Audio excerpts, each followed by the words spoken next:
chapter 4 is over the Dagesh. Now the Dagesh is something we've already seen with the dotted letters. There is a Dagesh that affects pronunciation. That is called the Dagesh Lene. Then there is one that is called the doubling dot, which indicates a doubled letter, and that's called the Dagesh Forte. So we've already seen what we're going to present in this chapter in some earlier discussion, but we will discuss it in detail here.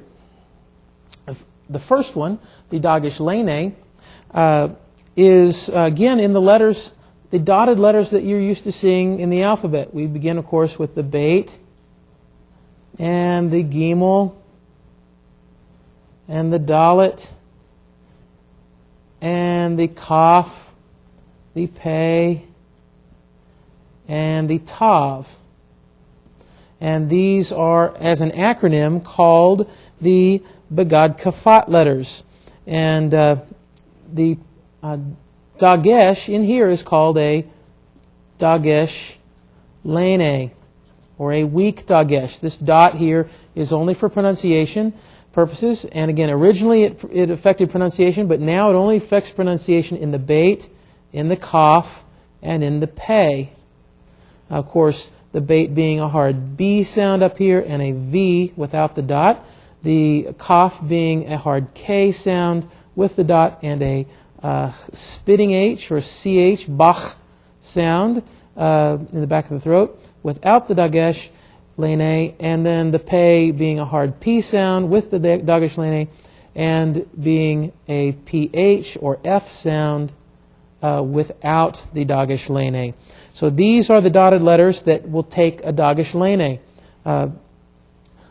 None of the other letters of the Hebrew alphabet will take a Dagesh Lene, only these Begad Kafat letters. And as I speak it and say Begad Kafat, this is a vowel pointing put with these letters. Again, Beged Kafet here, and what they're doing is putting some vowel pointing to these to say, put a vocal schwa here, Begad, and then we're looking at Kafat. And this is not truly a word or anything, but this is an acronym to remember that this is how you can remember. These are the dotted letters that take the Dagesh Lene. And again, only affects pronunciation in these three forms. Now, these Begad Kafat letters admit the Dagesh Lene in a couple of places. Number one, they take these Lene, these Dageshes, at the beginning of a word, such as the word Peh or the word Bain. Again, at the beginning of a word, these Begad Kafet letters will take a Lene. And also at the middle or the end of a word, they'll take a Lene if they're preceded by a silent schwa. And so we could have a word like Midbar, something like this. And this is short letter, or short vowel, so this is silent, preceded by silent schwa. A Begad Kafet letter takes then a Dagesh Lene to affect pronunciation. Mid-bar. The Hebrew did not want to have mid-var with the V sound. With this stop here, this again, silent schwa, represents the absence of a vowel. Dividing after a silent schwa, mid-bar. They wanted to begin with a hard sound. So the Masoretes were putting these Dagesh Lene in the letters here, again, to preserve the reading. Now, we can also have the case where we have a Dagesh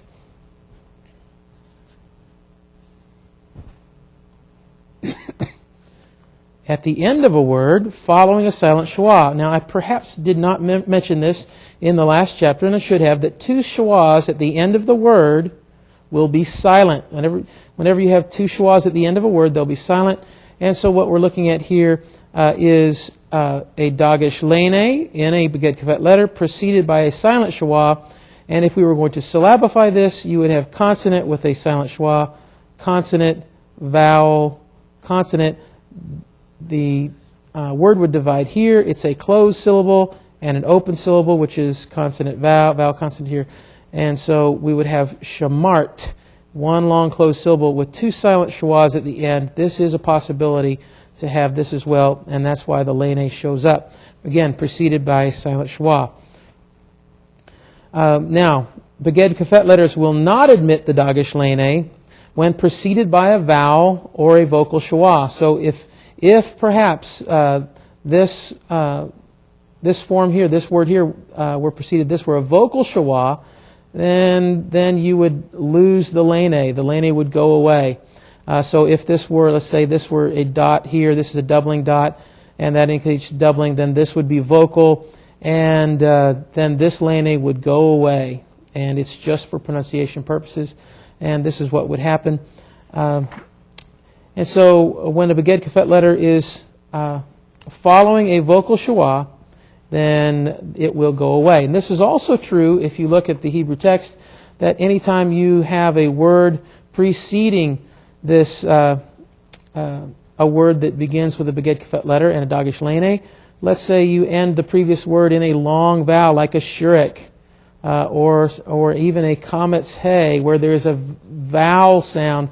It's almost as if the breath of the vowel sound blows that Dagesh lene off, almost like a piece of confetti, blows it out, and then if you had a preceding word that ended in a long vowel or ended in a vowel sound, then you would have this, and you would not have that lene. So that is a possibility as well. You'll see in the Hebrew text at times, and this is why, because it's preceded by a vowel, a long vowel or a vowel sound, and so the lene will not occur.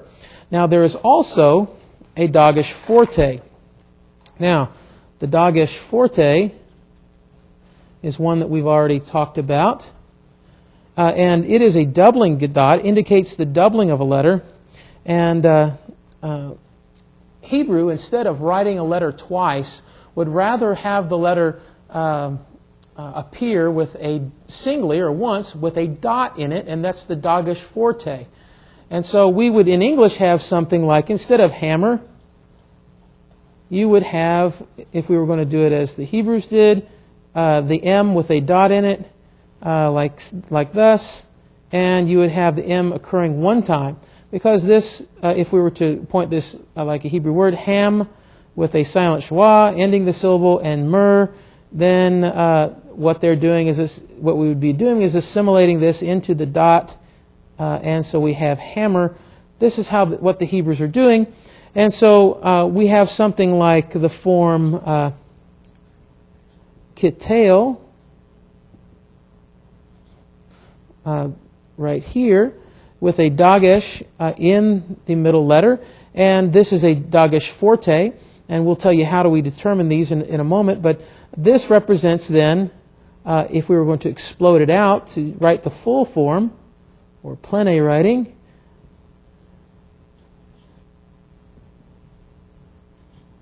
kit tail, where we have the tav with a silent schwa, and what has happened here is this tav, or tet with the silent schwa has assimilated into the Dagesh, and the Hebrews would rather write it this way, and so this is what we're seeing, and this is what the Dagesh forte represents, is this doubling. And correspondingly, anytime we have a schwa under a Dagesh, we're really looking at a Dagesh forte with a vocal schwa under it. So anytime you have a schwa underneath a Dagesh, it is vocal. Now, and this is true, you can see it with something like kitalu. And what we're looking at here is the tet with a double letter. Again, it's doing the same type of thing here. Kit, and then telu, and this is vocal. And now this causes us a problem. Now, how are we going to deal with this form when we're going to syllabify? Well, over here, with this form, we would just divide right down the middle, because we're ending a syllable with a silent schwa and beginning a syllable, and so we're fine. We have closed and closed. But if we're over here, what are we going to do? Well, we have to reflect this line and this tet with a silent schwa assimilated into that dot, and we're going to wrap the dagesh. Come down and wrap it, and come back down. So we're indicating that that tet is actually, if you had a microscope big enough that you could actually see that there. And so this is how we're indicating it when we syllabify that this is the way, this is what we're looking at, is a dagesh forte. And so this is going to be what we're going to have to do. We'll come back to that in a moment. But for now, a dagesh forte may occur in any letter of the Hebrew alphabet, even the Beged Kafet letters, except a dagesh forte may not appear in the guttural letters. They are in the back of the throat. It's hard to double them. Remember, this is representing a doubled letter, so you can't double something in the back of your throat very easily. They will reject the dagesh and do something different. And so we'll talk about that. But the dagesh forte must be preceded by a vowel. Again, as we're looking at what we have here, this dagesh forte is preceded by a vowel, and it must be so because what it's reflecting is a closed syllable is preceding with a vowel and consonant vowel and a consonant with a silent schwa. And so dagesh forte must be preceded by a vowel. If it's preceded by a silent schwa, then obviously it's not a dagesh forte, it is a dagesh lene. And I'll review that in just a moment. But dagesh forte also may not begin or end a word. And the reason being is you don't start out a Hebrew word by stuttering. Dedavar or shamartata, you can't have a dagesh forte at the end because, again, you're going to end up stuttering at the beginning or end of the word. So these don't occur. At the beginning of the word, it's a dagesh lene. At the end of the word, with something like two silent schwas, that would be, usually it would be something like a verb form, which we will come across later, or perhaps a suffix that actually is in the last letter but is followed by a vowel, but that's another instance. And so we'll take a look at that. Now, distinguishing between the two, between the dagesh lene and the dagesh forte, this is where the rubber hits the road. You need to know which is which. Well, number one, a dagesh in, and I'll represent that with a D, in a non-Beged Kafet letter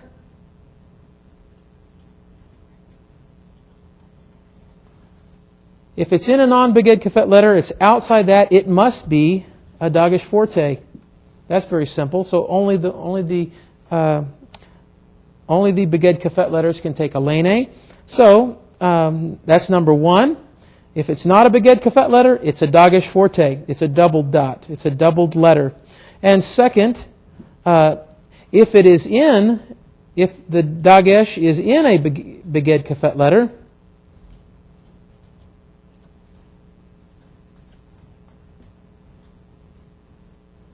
then we have to determine, is it a lene or a forte? Well, if it occurs at the beginning of a word,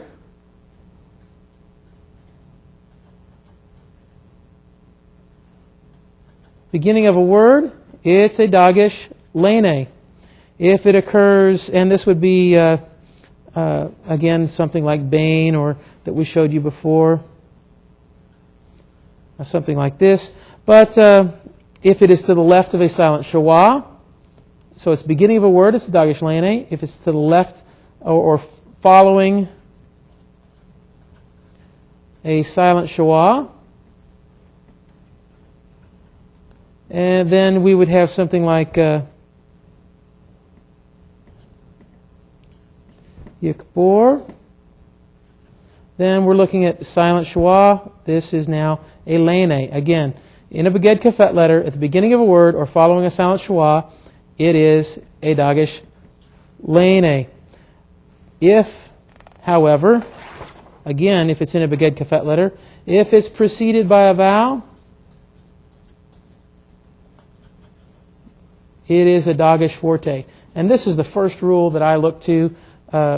If you want to know the quick and dirty way of doing this, the best way of looking at this is you look to the right of that dagesh, and if it's preceded by a vowel, it is a dagesh forte. That's the easiest. If it's got a schwa under it, it is a dagesh forte. That's the easiest way to look, but then these others do come into play. Now, we have the Dagesh and the syllable, and I've mentioned some of these things already. As I mentioned before, the Dagesh Lene follows the silent schwa, and we have something like midbar, something like this. This is what we're looking at.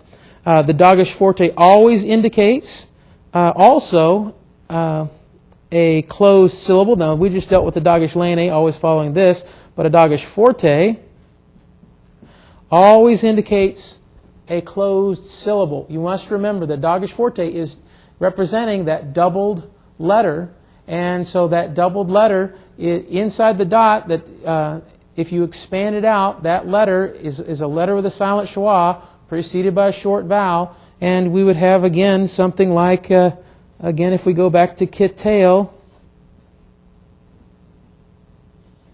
this is Dagesh forte represents a closed syllable preceding.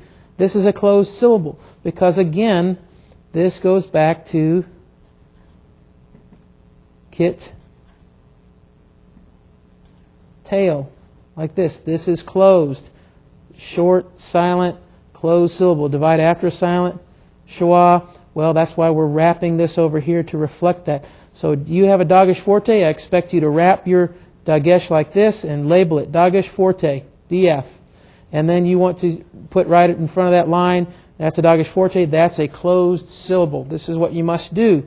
Now, if we have a Dagesh Lene, you're going to divide as at midbar, following the silent schwa, and you're going to put a little DL, Dagesh Lene. That tells me you know what you're dealing with. It's important that when you label these, you can wrap it correctly or divide it correctly and label it correctly. Otherwise, I may be confused as to what you're trying to do. So let's do it this manner. Now, so when dividing syllables with the Dagesh forte, you must wrap. Again, you must do that wrapping. That's very fun. And next we have the mapik in 4.6. The hey mapik is a true hey. It's a hey in the final position of a word, and it will receive a dot. And what this is reflecting, well, let me see here. We'll have tama, something like this. What this hey is reflecting is that this is a true hey. It's not a phony hey. This hey can close a syllable. So if I were going to syllabify this, then this would be a consonant, vowel consonant, and I would, of course, syllables could only have one vowel. This would be a closed syllable. Now, hey mapik may close a syllable. It is a consonant. It is really there. It is strong in the sense of being able to close the syllable, and it can close at the end of a word. So you want to label that, as I have here, as a closed syllable. Now, when you label this, you're going to want to put off to the side that this is an M or an MP. It's a hey mapik. So you want to label that when we come to word breakdown and we label every dot and dash in a Hebrew word. And so, although the final hey is silent, normally a silent won't close a syllable. The final hey mapik is pronounced tamah and will close a syllable. Now, what's gone on here is frequently the final hey was added to aid the reading in the Hebrew. And so we had something like the word horse, sus, and they would add a final hey reflecting a vowel sound. And so you would have something like the word sus for horse, something like this. And if they wanted to say mare, they would say susa. And this hey reflected actually a kametz. The Masoretes came along and added this kametz in. So you would end up with something like susa for mare, and you would have sus with the shurik there for horse. And so this hey is added later to aid the reader to distinguish the reading of horse from mare. And because the hey was added to the reading, the hey did not close the syllable then. And so it indicated a vowel sound. It was not considered as a consonant, but a more of a vowel sound. And so this is what we ended up getting, something like Susa. And so we could call at times, and perhaps sometimes in the text here, we'll call this feminine hey. We'll call it phony hey, or the feminine hey. And that's one reason why it's not closing the word, why we've discussed that. So the hey is phony for syllabification, and we're not going to call this then a closed syllable. When we syllabify this, it is going to be open, and open here as well. But with the hey mapik, as we were just seeing, the hey mapik is a genuine hey that closes a syllable and is not just an aid to reading, as the comments say up here. So this is what we have for Chapter 4. Let's take a look at the vocabulary. And as we take a look here, let's zoom in on these.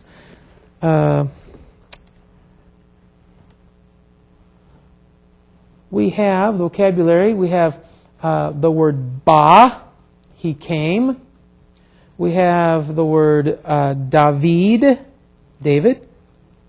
avad, which is he served. We have the word bain, or son. Eved, again the accent mark up front on the milel syllable. Eved, slave or servant. Adam, for man or Adam. We have ki, the conjunction, because, for, that, when, but, indeed. Im, the preposition with. Gam, also, indeed, moreover. We have diber, of course, with that dagish in the middle, we're making that a hard B sound. Diber, he spoke. Yada, he knew or knows. Davar, word, matter, or thing. Isha, woman. Nashim, women, the plural. And we have Mitzrayim, and that is Egypt. And as you can tell, I'm rolling somewhat my reshas here, and you can do that if you wish, but Mitzrayim, the accent mark again over the resh. And that's Egypt or Egyptian. There we have Chapter 4, and you need to do your questions, study your vocabulary, and move forward with the exercises.